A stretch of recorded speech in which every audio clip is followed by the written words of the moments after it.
medyo nabulok na. And then halos wala na siyang output. Okay? Yan, halos wala na output. Ayan. Pangalawang repair natin ngayong taon, year 2026, January 3. Okay, live fit na 2000.2. Fit 2000.2 powered by live. Okay? Actually, kwan pa to sa previous na taon pa to natin natanggap. Kaso hindi natin siya naabol gawin kasi tingnan niyo naman yung kalagayan niyo. Medyo nabulok na. And then halos wala na siyang output. Okay? Yan, halos wala na output. Ayan. Shoutout muna sa may-ari nito. Bali, avid customer na natin. Halos lahat ng amplifier nito tayo gumagawa History nito parang pinahiram yata. Tapos, basta ganito na yung nangyari daw pagkabalik. Okay, tapos matagal na na-stock. Ngayon, sana magagawa natin ito.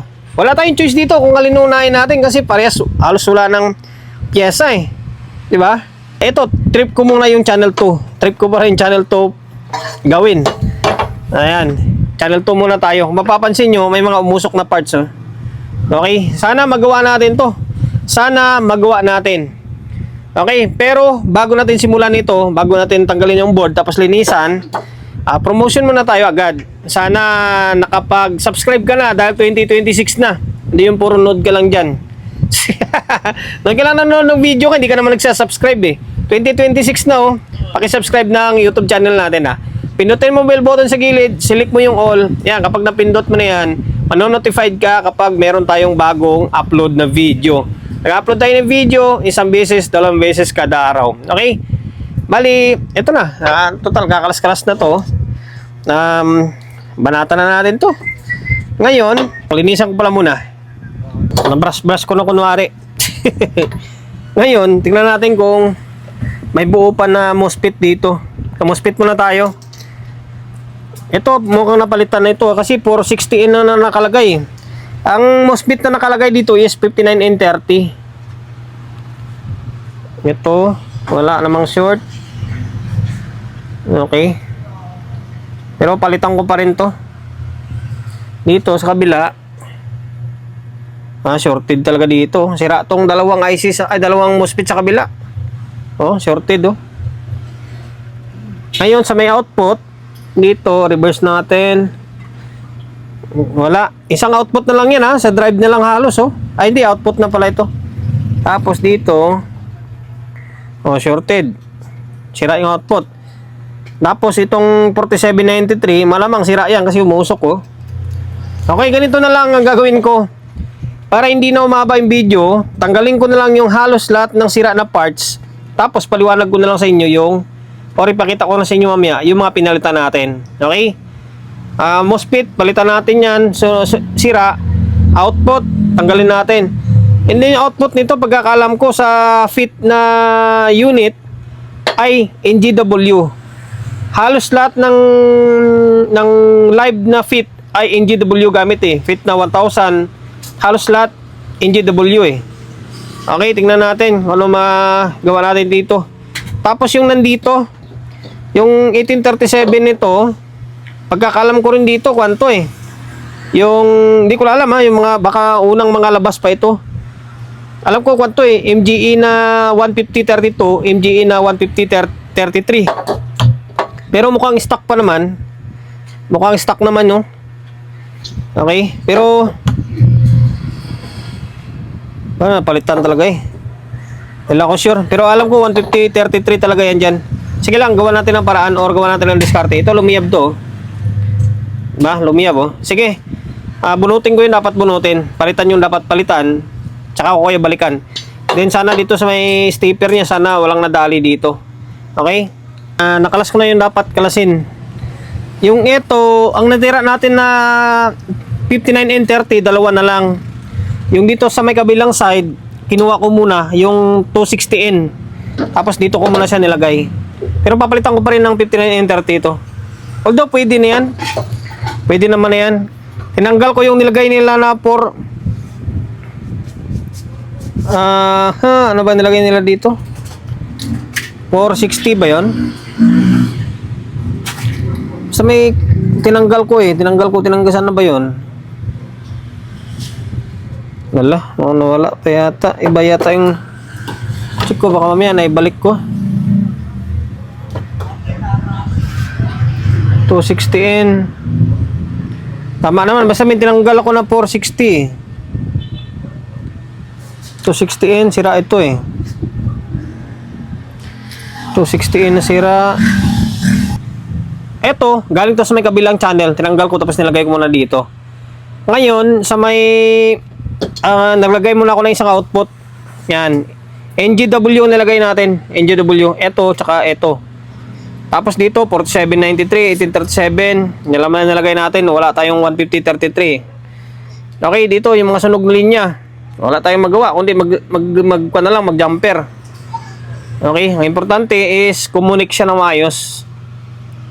Tapos, ano pa ba? Dito, C1815. Tapos ito, 1015. Binalta natin yan. Ngayon, wala naman ako makitang sira eh. Wala naman ako makitang shorted dito sa may fast recovery diode niya. Pwede naman siguro kung na to, testing. Okay, MOSFET, natanggal naman natin yung shorted na eh. Okay, dito, yan o, wala na siya o. Ngayon dito sa kaya isang side, wala naman na o. Okay, ito bago tong MOSFET na to. Tapos dito, na natin baka mamaya sirain na ikabit natin. Okay, goods. Okay, goods din. Ngayon, pwede natin balik to para malaman natin kung uusok pa ba ito or uusok pa ba. Okay, balik ko muna. Testing natin kaya magkaalaman na.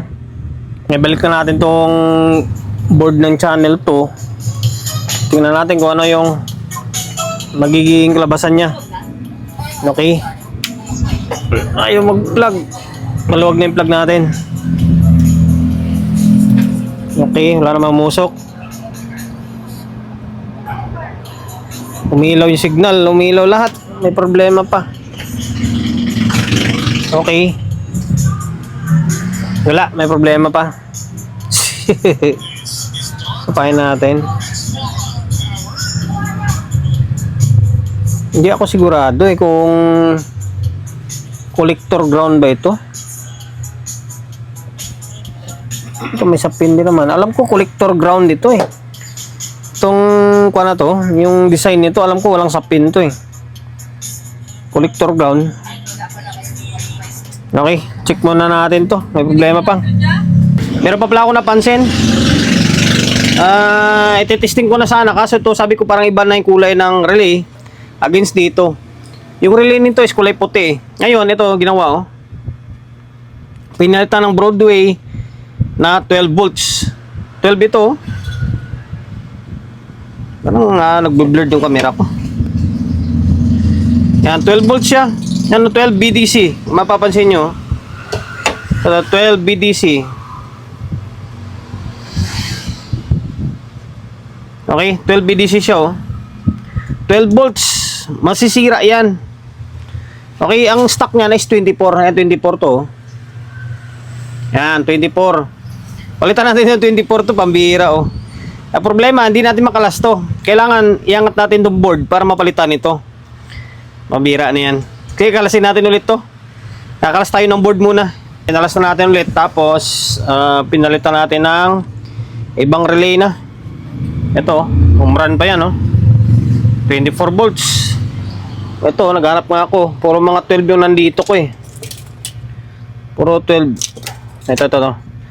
Yan, ito yung pinalit nila. Broadway na 12 volts. Yan, pinalit natin. Original yan, umran Ngayon, paano kaya? Babalik na natin agad sa heatsink core. Pwede naman testing to kahit na pag ganito lang muna. Okay, salpa ko muna sa may kanya.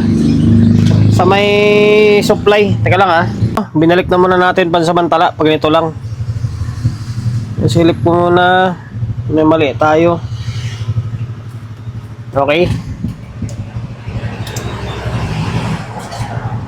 Clip protect.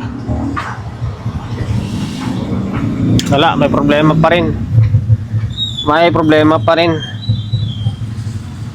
Tanggalin natin ito muna tanggalin natin supply na to. Tingnan natin kung magre-relay siya. Wala, ayaw pa rin eh. Kung natin. Kala. Trigger ang relay pero ayaw pa rin. Nagbago yung sistema. Nagbago yung sistema sa pag-troubleshoot natin. Hindi natin madali pa ito. May problema, naka-clip protect. Parang dating niya, yung ginawa ko na fit na 4,000. Na kapag nakakabit itong fuse, hindi siya balanse. Mataas agad dito. Mataas yung voltahe dito. Dito, nasa normal. Baka dito siguro may nasunog dito. Baka may mali ako na tapping dito. Ngayon, tabi muna yan. Dito muna, nilinis ko muna ito. Tapos, di ba walang kwanto? Walang MOSFET to dito sa kabilang side. Mamaya, pakita ko. Baliwanag lang muna. Tapos dito, pinalitan ko to. Yan yung 12K. Yan, pinalitan natin ng 12K yan. Kasi ang nakalagay dyan is itong nag-series sila ng 5.6. Although pwede naman 5.6, halos nasa 5, nasa 11K lang, no? Medyo mababa na konti. Sakto, meron tayong 12K. Ngayon, nilagyan natin ng MOSFET. Yung MOSFET na medyo mababa na value, nilagay lang muna natin doon. Pansamantala lang naman. Tapos, ano pa ba? Tinanggal natin yung output dito. Ito guys, ang pagkakaalam ko, yung disenyo nito ay ground collector ito eh. Kahit nawala lang sa pin ito, kahit walang sa pin, pwede ito. Kasi ground collector ito. Mamaya ipakita ko na lang. Nagbago yung routine natin. Ngayon, ito magiging klabasan nyo. Magno-normal pa ito. Maging normal pa ito. Ngayon, dahil na normal natin ito yung gagawin nating reference para dito sa may kabilang side mamaya. Kasi medyo mahirap yung trouble nito. Kasi dahil may lumiyab or meron lang akong isang pyesa na hindi nakita or hindi pa mahuli-huli. Ngayon, pansinin nyo. Naka-plug yan ha. Okay, bago ko siya ipakita. Natin. Pansinin nyo. Nag-normal siya, di ba? Okay, nag-normal pa siya natin. Ayan, nag-normal siya. Ngayon, on pala natin, nakalimutan ko. Isukatan natin ng biasing. Pakita ko sa inyo na normal ito. Ayan may bias na siya Di ba? May bias siya. Meaning nag-normal yung isa. Medyo mas mapadali yung trabaho natin kapag ganon na napatino natin yung isa, saka natin pasadahan to. Na mali lang tayo dito, kagad tayo kasi tinarget natin na medyo malala pa yung trouble nito. Ngayon, kakalasing ko ulit ito. Kakalasing ko to, tapos kukumplituhin natin yung mga materials dito. And then, saka tayo kukuha ng reference papunta dito. Okay? Ganun lang talaga diskarte. Sabihin nyo man na napakain na naman ng Soligin, hindi niya ganun talaga, di ba? Anong gagawin mo kung di mo nga madali-dali? Mas madali yung kabila. Di, unahin mo yung mas madali. Tapos diyan ka sa kukuha ng reference, di ba? Ganun lang diskarte sa troubleshoot. Kaysa pilitin na matatagal. Although makukuha rin naman to, kaso matatagalan ka lalo. Mas may madali dito. Di ba? Ganun lang yan. Kwan lang tawag yan, mindset ba? Okay, kumplituhin natin tong pyesa dito. Ang tanong, parang wala na yata tayong okay, NGW, meron pa kaya? Parang wala na tayong NGW Tingnan natin kung ilan lang yung abutin niya. Nakalas na natin tong board ng channel 1. Ito yung sabi ko pinalta 12K kasi tong value. 12K, brown, red, orange. 12K yan. Brown, red, orange, 12K. Ayan, 12K rin nalagay natin syempre. Yan, 1 watt. Ngayon, ano pa bang pinalta natin? Ito sabi ko, yung IRF na to, papalitan ko pala ito. Yung 260 pwede na yan. Pero o-order ako ng kwan or bibili ako bukas sa may raon ng 59N30. Palitan natin to. Palitan natin lahat. 59N30 lalagay natin dito.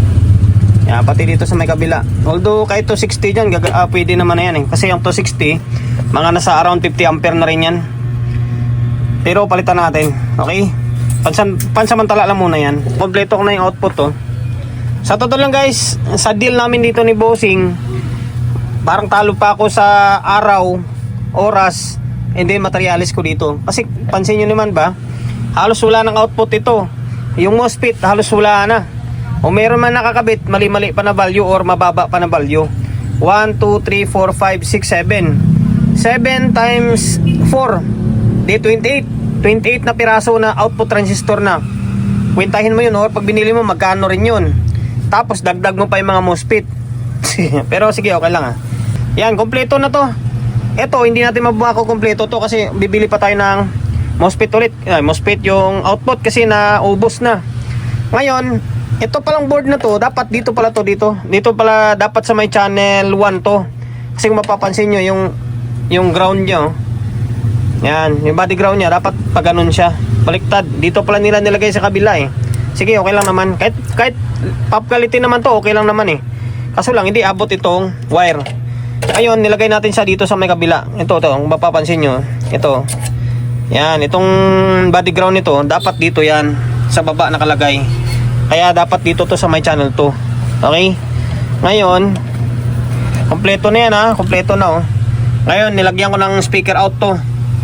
Yung bias nito, pag nakita ko naman sa inyo kanina Sige, pag nabuo na lang ito, i-fix bias ko siya. Ngayon, may nakakabit na speaker to. Or, sige, kakabitan ko muna. Kasi gumagana na ito Pasensya na kayo. Talagang hirap na hirap tayo rito.